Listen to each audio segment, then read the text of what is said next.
Munno mukabi ye munno ddala. Bible egamba alisa munne ekitala naye alifa kitala.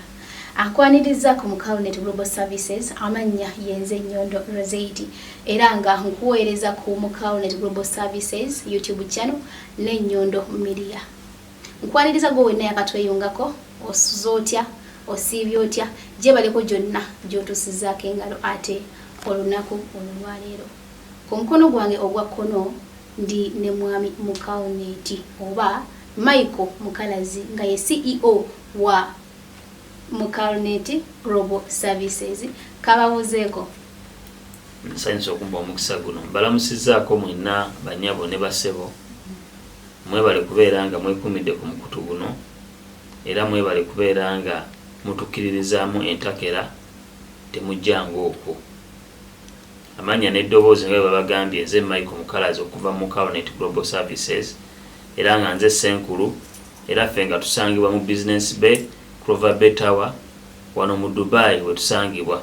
Bw'obanga weetaaga services zaffe ojja kutusanga awo mu Business Bay oba tukubira akasimu wonna oli mu nsi yonna gy'olimu tujja kubeera nga tukulungamya oba nga tukutegeeza ku ebyo bye tulina mu kaseera ako naawe ojje osobole okubeera nga weenogera ku nnusu ensava wano mu UAE oba e Dubai. Toyanza nnyo ssebo. Kale nnyabo. Gubunnage atulaba wiki nga yali ku camera omulimu gw'okola guli so professional. Webale nnyo webale ddala mpozi kantola akakisa kubanga ntumirako Bettina Shams Ramadan Muwada aka Muze Dodo Wilson naye nkutumiddeko Peter Akram ne Suma mpozi ne Nalongo Mukalunate nawe nkutumiddeko byansuso n'omukulu w'ekika n'abasigadde mwenna tubalamusiza. Mpozi nga bulijjo tubadde tujja ate ne tutanya ensonga kwebibadde bigenda mu maaso ne tunnyonnyola mwe Mukalunate ne yeewozaako nagezaako kunnyonnyola abantu naye olunaku olwaleero si ye nsonga oba si gwe mulamwa. Omulamu ogwaleero gwakwebaza abantu. Asazeewo n'agamba kajje yeebaze ku abo abantu abamubeereddewo anti munnange munno mukabi ye munno ddala. Omuntu bw'obanga ofunye ekizibu awo osobola okwawulira munno oba mukwano gwo oba omuntu akwagala omutuufu yaliwa n'olw'ensonga eyo kamu akakisa agende maaso n'okubanga ate abeebaza. Weewaawo ntwala omukisa guno gwompadde okwebaza abantu mwenna abatubeddewo mu kaseera kano akazibu naye ng'ate ak'ensuso njagala okwebaza maama Fiina. Omukyalo oyo yavaayo infact ye muntu ow'ekitiibwa sijagamba nti omukulu naye ow'ekitiibwa mu ggwanga lyaffe yavaayo n'alungamya ensonga ate n'asindika ne munnamawulire SB4 n'ajja ene Dubai okubeera nga abeerako n'okunoonyereza okw'amaanyi kwakola era n'atuwa naffe n'omukisa n'atusoya akajojjoji w'ebibuuzo kukakkana ng'era tubizzeemu ate era ne tulema n'okufunayo omuntu yenna avaayo n'obujulizi obw'essimbu nti twamusobyako oba twamukola bwe tuti oba twakola ekintu bwekiti ne bwekiti ebitali bituufu. So nyongera n'okwebaza SB4 ne ba media personalities mwenna abatubeereddewo mu kaseera kano akazibu tubeebaza okusingira ne tubaza n'ab'omu nju yaffe maama Nalongo Mukalunate omumanyi die hard abeerangako wali ku kiddo tavaawo saawa bina abeerawo omukulu w'ekika Samusegatawa abeerawo nnyo Michael Nsubuga abeerawo nnyo Onesimus Kabagamba abeerawo nnyo Irene abeerawo nnyo Nyondo Media abeerawo nnyo mwenna ababaddewo mu kaseera kano akazibu ate mmwe bafanzi baffe ku Facebook ku YouTube ku TikTok ku Twitter mwenna tubaagala nnyo baganda bange ne bannyinaze mukoze omulimu gw'amaanyi nnyo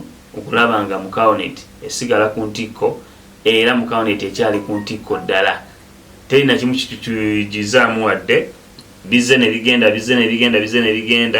era tusigadde nga tukyali banywevu naye ng'amaanyi gaffe yemmwe we mutali tetusobola kubeerawo era tugenda bawa services nnungi. In fact ngenda bawa surprise emu maaso awo nga Mukalunate waliwo ebintu byetugenda waliwo project yetugenda okukola tulabe nga ate twongera okunamba y'abantu betuleeta wano e Dubai ab'obwereere abatalinamu ssente omwaka ogujja tugenda kuba twongerako ku numbers kubanga mutulaze amaanyi era tugenda kubeera nga ekyo tukiteekateeka nja kubanga nkunyonyola ku nsonga eyo mu maaso awo ate tugende nga tubalabe tuleeta mpola mpola nga Mukama ye mubeezi waffe inshallah. Ennaku kati tugenda ndowooza nga mu Lwakusatu okuva SB4 lweyakola video ne mwami Michael era nakowoola buli oyo yenna ayina okwemulugunya eri Mukalunate nga company Global Services abere nga ate agenda ku Mpombo African Restaurant abere nga ate awaayo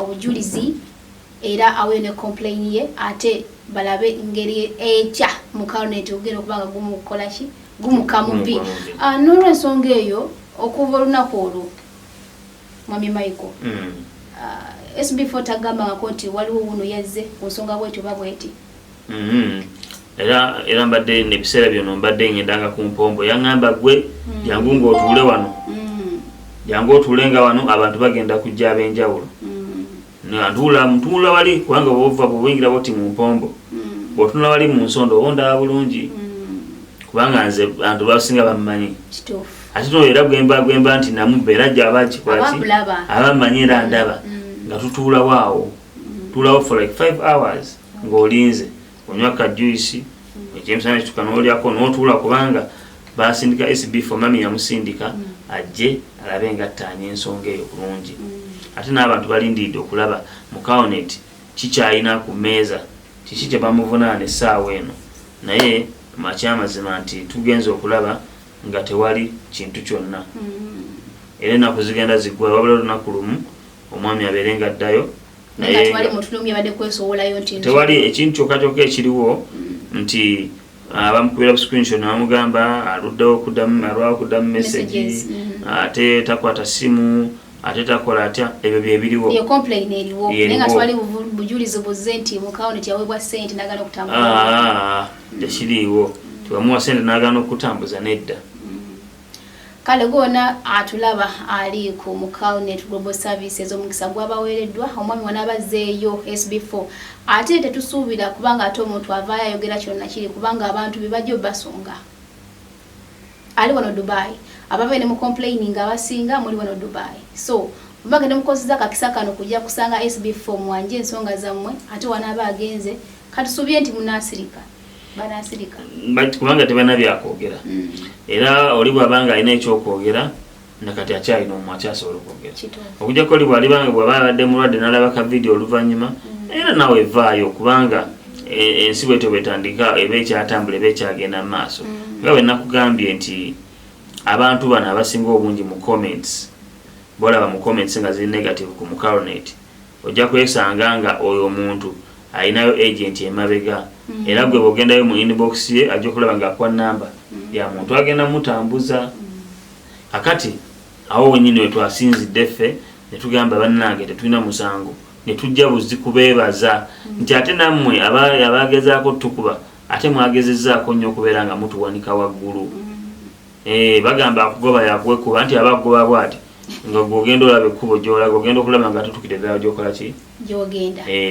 tweyanziza nnyo tweyanzege nga mbagambye nti olwaleero okwebaza mmwe tugenda kubanga ate tuyitamuko mu comments ezimu comments nyingi nnyo ezikola ki eziwandiikibwa naye ate tugenda kuyitamuko mu comments ezimu kubanga kimmanyi Mukalunate ebiseera ebisinga abeera busy so kimukalubirizamu koba oli ogenda okuyita mu comments naye nga kyobomanya abantu bakwagala olina ekiyitibwa favor nenaalongo Mukalunate so tugenda kusayisa muko omwezi comments entonotono kuba zompi tetuswala zimalayo tulabe ekiba kikola ki kiddako naye nga katusooke tuwummulemu ko seconds 2 tuwe nga tukomawo Bannayuganda abali ku butaka n'abo bonna abali ku byeyo nga Saudi, Oman, Jordan, Qatar, Bahrain gana amawulire malungi erimwe anti Mukalunate Global Services Dubai bazo connecting Dubai ofuna omulimu ogugenda okuwa kasente akawererako ddala wasoma oba tiwasoma bo bajja kukwasaganya Mukalunate Global Services Dubai bakufunira omulimu UAE naddala Dubai bakuprocessingira passport mu week emu kasita oba ng'olina ebisaanyizo byonna ate ekyewuunyisa emirimu gye balina gyakukolera abazungu bokka. Balina emirimu gy'aba security guards, ba cleaners, ba waitress ne ba waiters, taxi drivers, receptionist, ba actor helpers. Bafunye ogenda okusula ow'omulembe awali wifi n'emmere ey'obwere kogenda ne airport pickups. Kugambe buli kika kya mulimu. Teweetaaga kusooka kudda Uganda oconnectinga buconnectinza okuva awo wennyini w'oli paka Dubai ofune emirimu mu Mukalunate Global Services. Aba Mukalunate Global Services e Dubai tebalina office Kampala wabula bali ku mutimbagano. Ba Mukalunate Global Services e Dubai basangibwa ku Sheikh Zayed Road, Business Bay, Clover Bay Tower. Bali ku Facebook, Twitter, WhatsApp ne TikTok. Ku simu +771 586 773 2mm. Beba Mukalunate Global Services e Dubai ku lw'obwetaavu bw'emirimu mu Dubai.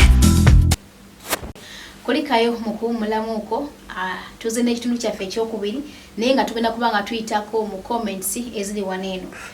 Tusoose n'omukutu ogwa SB4 Media tugusa ensonga oba bagusa ensonga siffe. So bw'ojja waneeno ennaku tugenda mu nnaku lwakusatu naye views ziri emitwalo jigenda mitwalo 4 sawasawa jigenda mitwalo 4 views. Ate likes tugenda mu 12 ate comments nezibanga nazo zigenda mu 15. Ennaku zikyali ntono ddala naye nga olaba nti performance eriwo era nga bagamba nti ku mukolo tekubula musiibufu era eriyo abatonotono abagamba nti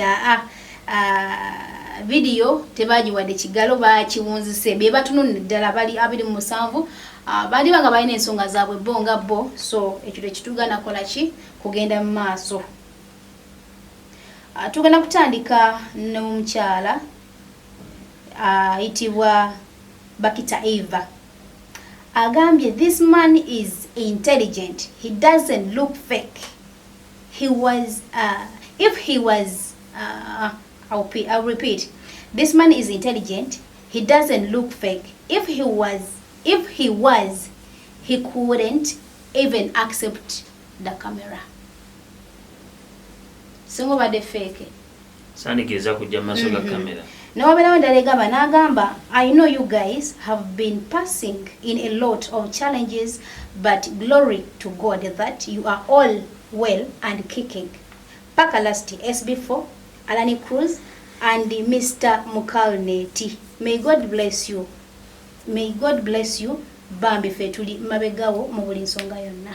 Amin. Oyo bamuyise Hana Mutunda.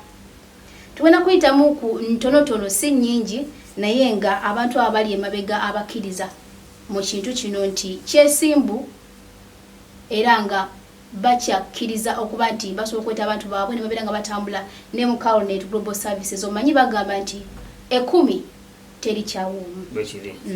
So ne wabeerawo waneeno omwana yabuuziza n'agaba mita Morin n'abuuza nti abange oyo si ye mwami y'omu eyajja omwana eyali ku rooftop gutwalaba ku Nyondo Media bw'abanga yoyo lwaki bannayuganda tetusiima? Abuuzizza bubuuza.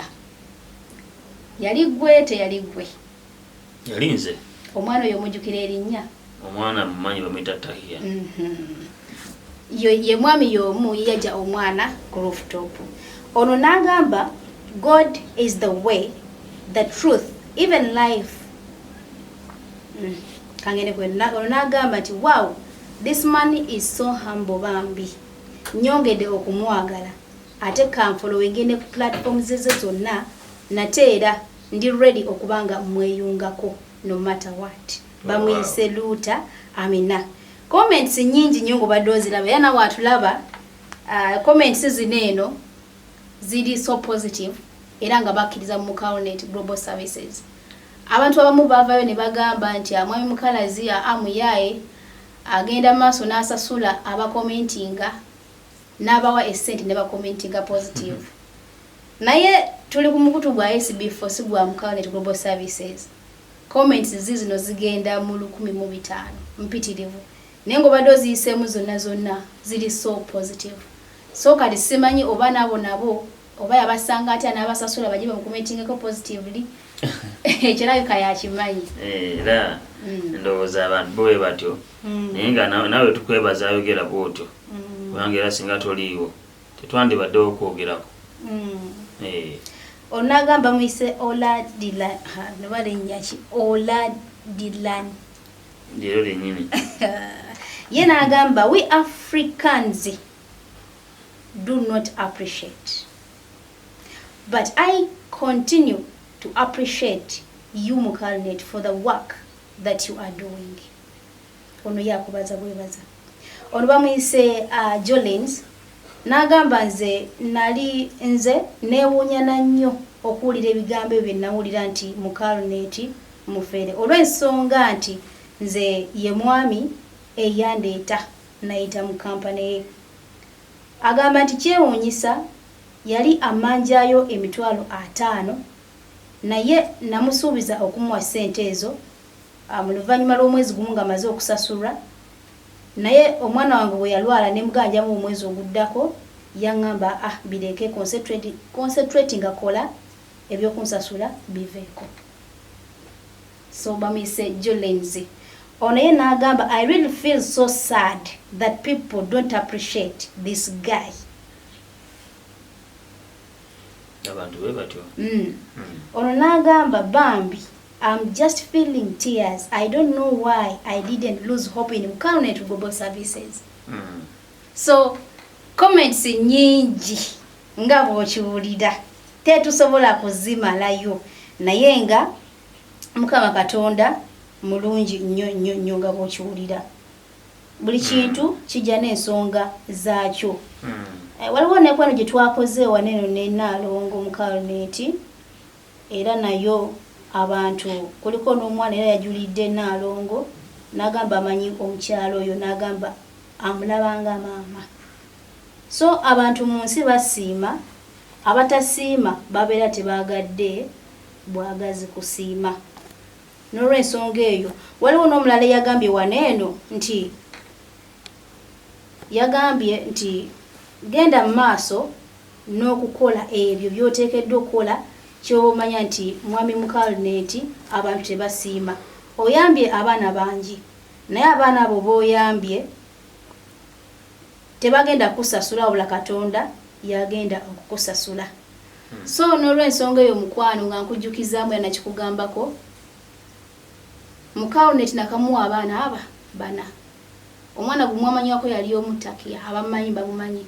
Sinzi yamugamba nti omwana genda omujjeyo nage nali ndi awo nga bampasi mbagamba oli omwana gwakozeeko interview ku rooftop twamujjeyo ali eno nafuyagala okumulaba osobola okujja n'okola ki n'omulaba. N'abaana balala 3 besaaleta mu kamera. So n'olw'ensonga eyo ye waali tagwamu maanyi akyayamba. Tagenda kuyamba buli muntu yenna naye ate oyo bwe kiba nga kisuseeko nnyo. N'olw'ensonga eyo bwe kiba nga kyetaagamuuko okulaga abantu omuntu kiki kyali papa sigenda kuddamu kwetera mwana ne simulaga abantu. Kuba mulimu omwana gw'osanga gw'obanga mulimu omwana gw'osanga ye amazima ng'embeera ekoze ekigaanidde ddala kituufu ng'osobola okumukwatako n'omuyambako mu ngeri emu oba endala. So bwe nabanga nfunyeyo omwana oyo ng'ali mu mbeera mbi omwana oyo mbajagala ne muleeta ne mulaga ne ku bantu n'engeri gy'obeera omuyambyemu. Omuntu w'omutima omulungi yenna takolerera abantu akolerera Katonda. Kiba kirungi ne tusiima abantu abatuyambye mu bulamu bwaffe kubanga si buli bantu bonna nti bakola ki basiima. Ne mama Nalongo naye nga tugezeeko ku comments zino eno naye video ye bagirabye naye abantu abasinga bambe ne bade bebaza omukyala n'abali babaddeko nayo eri mu lunaku lumu lulwo naye ate ina 12 egenda mu 13 views ina likes zaayo zizo 123 then ne comments zizo 10. So waneno bagambye I love Salongo and Nalongo's humbleness. We still have hope in Mukalunate and shall bring more people. Social media shouldn't stress you. Do what you're supposed to do. So olabika tofuna budde kugendamu mu comments zino bana zibakola ki zibogera naye aga Katonda mu ggulu sinaba nakulabako muneno commenting eri negative. Ate nekyakyusemu ekibadde kisinga okubanga nga challenge y'amaanyi kubadde butakwata masimu ewamu n'obutaddamu messages naye ennaku zino waliwo yagambye nti kati bakwata ate ne messages bakola ki baziddamu waliwo ne yagambye bamuyita Mulondo yagambye mama Mukalunate mwagala nnyo mukyala alina ekisa so they are appreciating wow tusiimira ddala budi nyingi nnyo ne tuba tugenze ku Nyondo Media posts eziriyo nyingi nnyo ate nnungi wano ku Mukalunate Global Services nyingi nnyo ate nga nnungi era ne ku Mukalunate ku social media ze tukozesezza nyingi nnyo comments ate nga ziri positive ate nga nki kyenalabye olina favor oba kiva ku omanyi n'ebiseera ebisinga bagamba nti abakyala abaami babasa nabo bavaako omukisa oba kisiraani naye favor gy'olina obanga eva ku Nalongo Mukalunate nywereza ddala abantu bakwagala abantu banjagala ekitiibwa kya Mukama munnange kale toyanziza nnyo gwona abadde akyekumiddeko mwebale nnyo obalire ddala comment tuyisizaamu kale ntonotono abasiima mwebale kubanga musiima naye ate newankubadde tubale tugide mainly ku kwebaza abantu naye ate waliwo ne ebibuuzo bye mwagala okumanya waliwo ebibuuzo bimutera okubuuza omuntu azza atya bw'ati kiri kitya bw'atuuka kiba kitya so ebyo ebibuuzo ebiri very common mbirina wanene wenda kubanga ate mbibuuza papa abeere ng'akola ki ng'abituddamu mu ddakiika emu bbiri tugenda kubanga tukomyewo tovaako Bannayuganda abali ku butaka n'abo bonna abali ku byeyo nga Saudi, Oman, Jordan, Qatar, Bahrain gana amawulire malungi erimwe anti Mukalunate Global Services e Dubai bazo connecting e Dubai ofuna omulimu ogugenda okuwa kasente akawererako ddala wasoma oba tewasoma bo bajja kukwasaganya Mukalunate Global Services e Dubai bakufunira omulimu UAE naddala e Dubai bakuprocessingira passport mu wiiki emu kasita oba ng'olina ebisaanyizo byonna ate ekyewuunyisa emirimu gye balina gyakolera abazungu bokka balina emirimu gy'aba security guards ba cleaners ba waitress ne ba waiters taxi drivers receptionist ba actor helpers bafunye ogenda okusula ow'omulembe awali wifi n'emmere ey'obwere kogana ne airport pickups kugambe buli kika kya mulimu teweetaaga kusooka kudda Uganda oconnectinga buconnectings okuva awo wennyini w'oli paka Dubai ofune emirimu mu Mukalunate Global Services aba Mukalunate Global Services e Dubai tebalina office Kampala wabula bali ku mutimbagano ba Mukalunate Global Services e Dubai basangibwa ku Sheikh Zayed Road Business Bay Clover Bay Tower bali ku Facebook Twitter WhatsApp ne TikTok ku simu +97 586 beba Mukalunate Global Services e Dubai ku lw'obwetaavu bw'emirimu mu Dubai. Okay. Mu kitundu kyaffe ekyokusatu ng'ate kye kigenda okubanga kikomekkereza show ey'olwaleero byebino ebibuuzo bye nagezezaako okubanga nkuŋŋaanya ebiri very common eri abantu bye bandibadde nga beetaaga okumanya okusookera ddala waliwo omuntu eyabuuzaako awo n'agamba naye UAE nsi oba UAE nsi nti Dubai ye city nga bonaga nti Uganda Kampala ye capital city so waliwo ayagala okumanya ku UAE nsi Dubai nebeera city oba Dubai nsi nga UAE ekibuuzo ekyo yakibuuziza mugezi nnyo ate kitawanya abantu bangi nnyo nti abantu Dubai bamanyi nti nsi naye nga Dubai esangibwa mu nsi gye bayita United Arab Emirates oba UAE era nga Dubai kibuga bubuga nga bw'onoogenda ewaffe mu nsi yaffe Uganda n'osanga Jinja oba Mukono kitegeeza nti era ne Dubai si ye capital city si ye Kampala capital city wano bagiyita Abu Dhabi ye capital then UAE at large nedda UAE ensi gye bayita UAE erimu states musanvu states ezo mwe muli Abu Dhabi era Abu Dhabi nga ye capital city nembeeramu Dubai nembeeramu Sharjah nembeeramu Fujairah nembeeramu Ajman nembeeramu Ras Al Khaimah ne Ukraine ate gundi Alain esangibwa mu Abu Dhabi Alain kabuga kalimu Abu Dhabi kabuga kalimu Abu Dhabi so UAE ekolebwa states musanvu era nga zino states musanvu lyomwe ina agifuga naye nga president wawe bonna abeerawa Abu Dhabi gyatula mu capital. Atwala UAE yonna atula Abu Dhabi kati bano ne bajja enkola ya federal nti Dubai ayina lula waayo nezina endala zonna zina balula baazo ne bagenda nga babawo ebitiibwa nti owa Dubai ye vice president, the ruler of Dubai and the prime minister of UAE. Bamu ebitiibwa byonna yabisigaza asobole okontrolinga obulungi ekintu kyabwe. So Dubai sinsi wabula kabuga akasangibwa mu United Arab Emirates. Lwaki Dubai emanyikiddwa nnyo nti buli muntu yenna ayagala kujja Dubai wali ebyobulambuzi. Ennyonyi ezisinga okujja mu UAE zijja Dubai, tezigenda Abu Dhabi. Ate era nga abagiranga bamukosa Emirates. Ate nga Emirates ye national airline. National airline bagita Etihad. Era yebeera Abu Dhabi. Etihad eyo. So ekyo bwekityo bwe kiri ndowooza oyo muzzemu bulungi. Aye ono nange ebyenyizeemu bingi byebadde simanyi. So gwe wenna alaba oba yabuuza ekibuuzo ekyo nawe wenna batakimanyi kansubire nti ekyokuddibwamu okifunye. Kakati agalike kiri nti their states ziri different states. Bwe kituuka ku bya ssente bakozesa ssente zezimu era ssente zaabo baziyita batya? Yabuuza ekibuuzo kirungi nnyo. Wano tukozesa ssente bayita dirham. Dirham eyo wa dinaari ye ssente gye tukozesa wano mu United Arab Emirates era bonna bakozesa ssente y'emu. Nti bw'otuuka mu nsi eno ng'olina ssente zo nayo ba dola bajja kutusaba zizze mu dirham osobole okubeera ng'ogula ebintu eby'enjawulo mu nsi eno wadde nga waawo ne dola naye ekola wano naye si nnyo.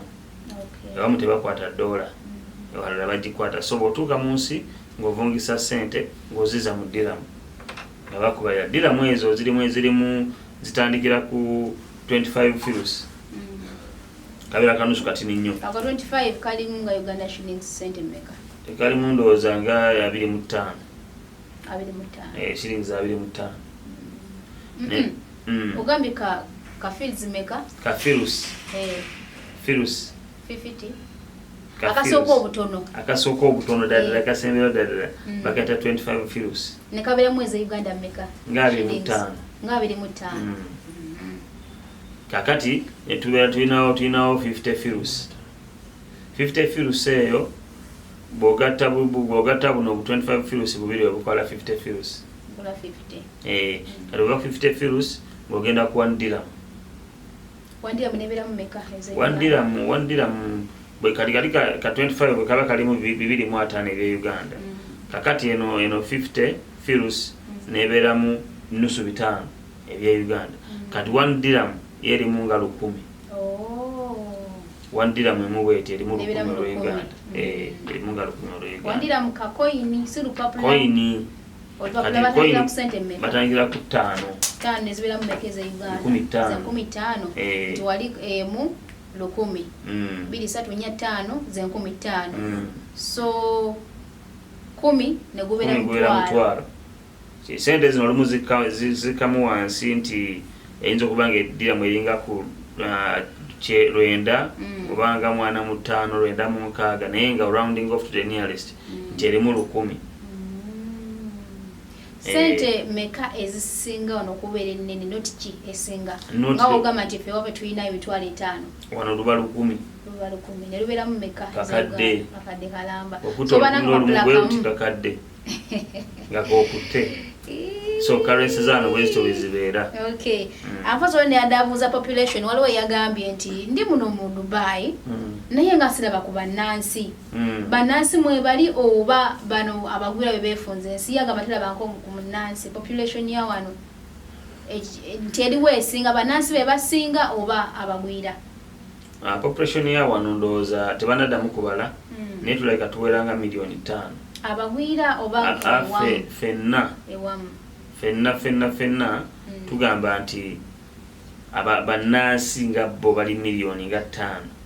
Fe abagwira tulinga mu milioni 9 oba 10. Abagwira tuli bangi okusinga tubasingira dda kyobola bo tebalabika nnyo era ogenda okulaba nga munnansi okumusanga kizibu.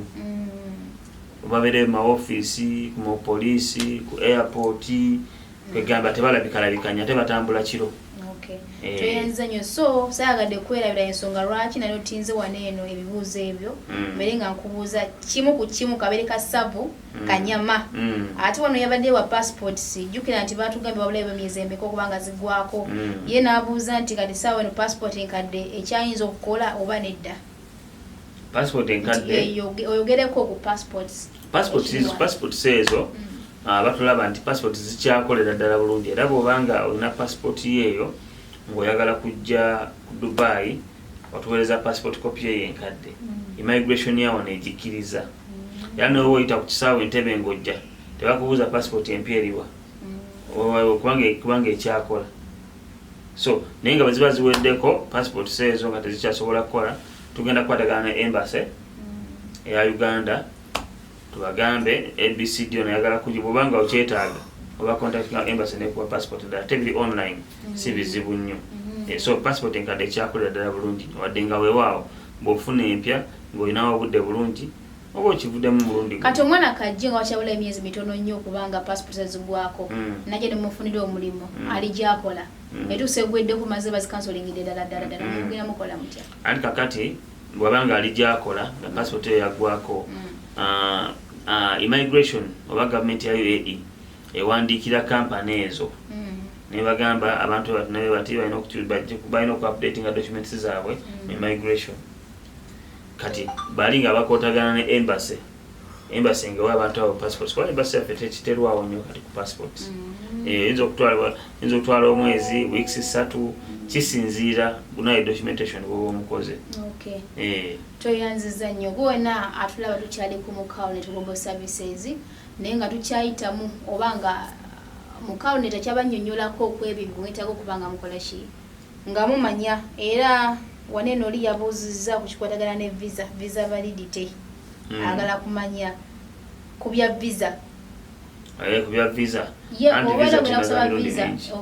otandika nayo myezi emeka otandika na bbanga ki ebiseera ebisinga tugamba nnyo abantu batandika ne visa y'emyezi 3 lwaki batandika ne visa y'emyezi 3 ekuyambako nnyo okweteekateeka obulungi naye nga baba bagamba batandikira ku bbanga ki ey'ewiiki bagikuwa teri visa ya wiiki visa zaano zitandikira ku mwezi gumu oyine bagamba nti oba weeks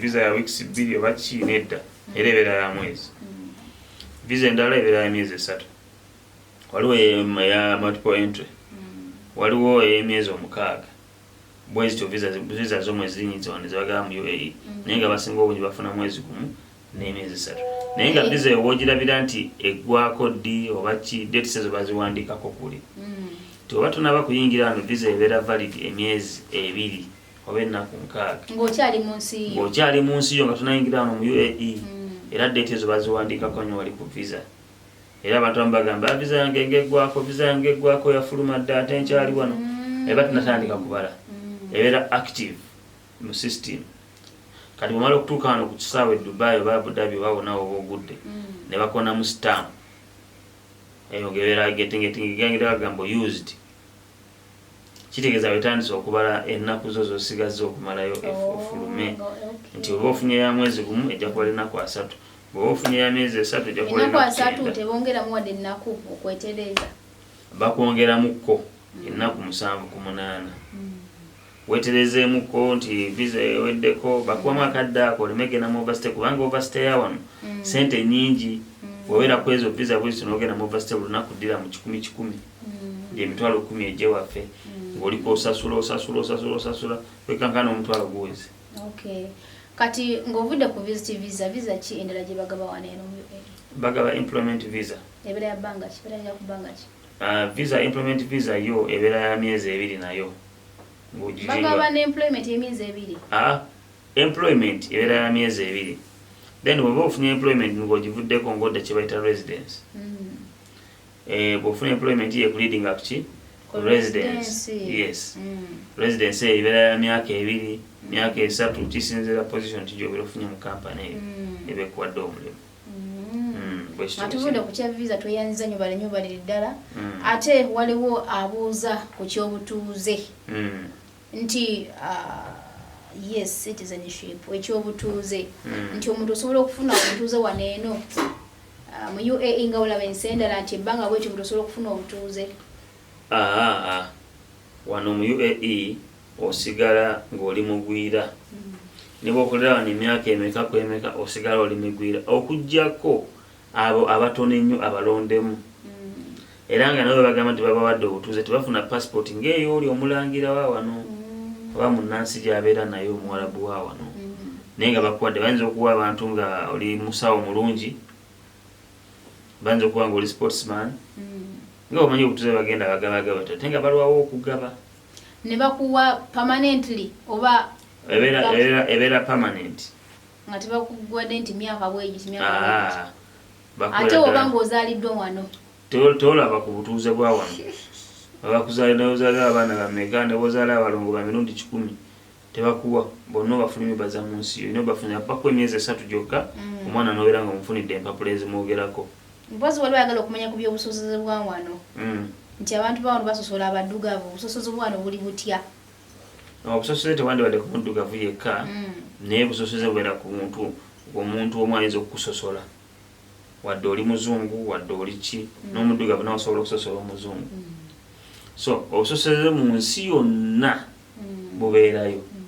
Naye obwa wano bwo si bungi nnyo kubanga ffenna abasinga tuli bagwira ate n'amateeka ga wano gakola.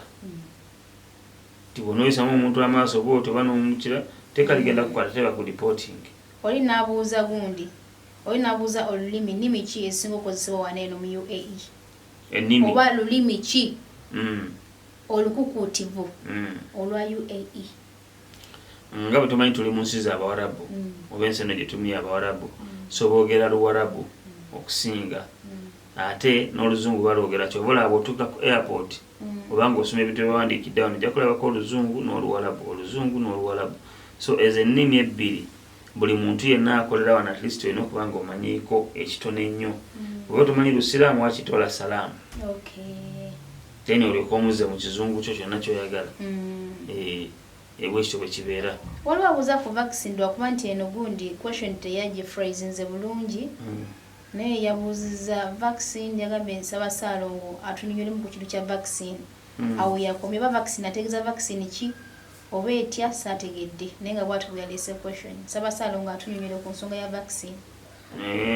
Okay, ayinza okuba kyabadde ayagala oba kyabadde abuuza nti bw'abanga ali gyali yonna yonna okuyingira no mu UAE baagala abeere nga yeegemeza oba ndoza kyabadde ategeezaawo bwe ndowooza kubanga nibadde tugamba ebika bya vaccine babe bamukuba ki. Naye bw'obanga ojja wano mu UAE tewetaaga kugema. Bw'ogenda wano ng'ojja mu UAE tebakugema wabula okola PCR ne rapid test. Oyagala okujja wano kati kampani gy'ofunyemu omulimu yekugemesa ekutwala n'ekugemesa n'osobola okujja mu banno mwenanga muli bageme kubanga wano tebagema mugwira. Oba tebagema atayina residence wano tebamugema. Olina okuba nga olina ID okutwala okugema kubanga bajja kumontalinga nti ddala oli mugeme naye obeera nga oli ka visit visa tebajja kugema. Okugema okwo kwa nsonga ki oba bagema bulwadde ki? COVID-19. Bagema COVID-19 gwe bagema. Okay. Omulala ndowooza eno yesembayo. Yabuuziza yagambye ask for me Ssaalongo, can we join direct from Saudi Arabia, Oman, Jordan, Qatar, Bahrain or Saudi to Dubai? Can we join it directly nga tusoose kuddako Uganda? Mwanyi nazine muganda wange ayagala okujja wano e Dubai oba mu UAE teweetaaga kumala kudda mu nsi yo. Osobola okuvaawo nnyini wooli n'osinzira n'ojja wano singa wabeera otuukiriza ebyo bye bakwetaaza kubeera ng'oyingira mu nsi eno nga weetaaga visa weetaaga ne insurance and with a valid passport. Passport yo nga ogirina si zino photocopy naye nga passport ogirina. So obanga oli mu nsi gy'olimu oba oli Saudi oba oli Jordan oba oli Bahrain oba oli Qatar wonna wooli ng'oyagala kujja wano tuweereze poweza passport copy yo n'akafaananyi kakatono tukuteeremu visa. Visa yo bw'ogifuna kitegeeza nti ya nsi eno gye tulimu era nawe mw'oba ogenda okujja kubanga kye kitambulisa ekikubiriza okuyingira mu nsi etaliiyo oba weetaaga visa. Yes. Ssaalongo ekisembayo ng'okyali ku Mukalunate Global Services ebibuuzo wasigaddewo biri babiri bibiri byokka naye nga just beetaga kubanga batangazibwamuko ku bino ebintu. Gamba nga waliwo yabadde abuuza nti njawulo ki eri wakati wa housekeeping ne foreign nanny. Housekeeping ne foreign nanny. Kibuuzo ekyo bakibuuza nnyo ne mu inbox bajjayo nnyo. Babuuza ekibuuzo bwekityo. Naye ng'era bannyinaze basinga okibuuza ennyo. Njagala kubategeeza ku kintu kino nti housekeeping kintu kyanjawulo nnyo ne ku foreign nanny. Housekeeping nga bw'okiwulira tokizabuza mu Luganda kukuuma nnyumba, wabula housekeeping kika kya cleaning, naye ng'oyo cleaning abeera mu hotels, abeera mu malwaliro, abeera ku masomero, abeera mu bifo kale ebyolukale ne mu butale, gwe bayita housekeeping, naye nga kika kya cleaning. Kyova olaba tubagamba nti bagita housekeeping. Ate foreign nanny gwe bano abaana abakola mu mayumba, nti okola mu nyumba naye ng'ennyumba egyokola yaba foreign, kitegeeza ennyumba eyo yamugwira. Tokola mu nyumba y'abantu bano bazaala wano oba abantu ababeera mu nsi eyo abawangaliramu ennyo. Kwegamba oli abeera n'obudde butono nnyo, okola mu nyumba ntono nnyo, ate nga owummula akaseera akamala. So n'ekirala ekisinga okubeera nga kitabula baganda bange oba bannyinaze, ssente ze balaba wali ze tugamba, oli agamba mulanga zino ate mutuwandala. Ze mulanga ku page yo comment nayo nagirabyeko. Wagirabyeko? Yes. Nti lwaki esente eziri wano ku page bwoba banga bamaze okuziraba ne bajja ne banegotiatinga namwe mu inbox, lwaki ate mubamwogera sente endala? Kakati zibu kiri kimu nti awo enjawulo yabalemye okutegeera nti foreign nanny tumuteekako $1,800,000 gy'abeera afuna. Kyokka nga tono housekeeper tumuteekako $200,000. Basasula batekamu input y'omu naye ng'emirimu gya njawulo. Input y'omu naye ng'emirimu gya njawulo. Kitegeeza nti ssente ezo zo za njawulo ddala. Nti zolabe eri naye lwakuba gwe bw'otuuka wano bw'oti osoma busomi bintu bino n'otetegereza bulungi. Obuzibu bwe buva. Naye ndowooza kati baganda bange ne bannyinaze mukitegedde bulungi ekintu ekyo bwe kibeera bwe kityo. Eno yesembayo Saalongo.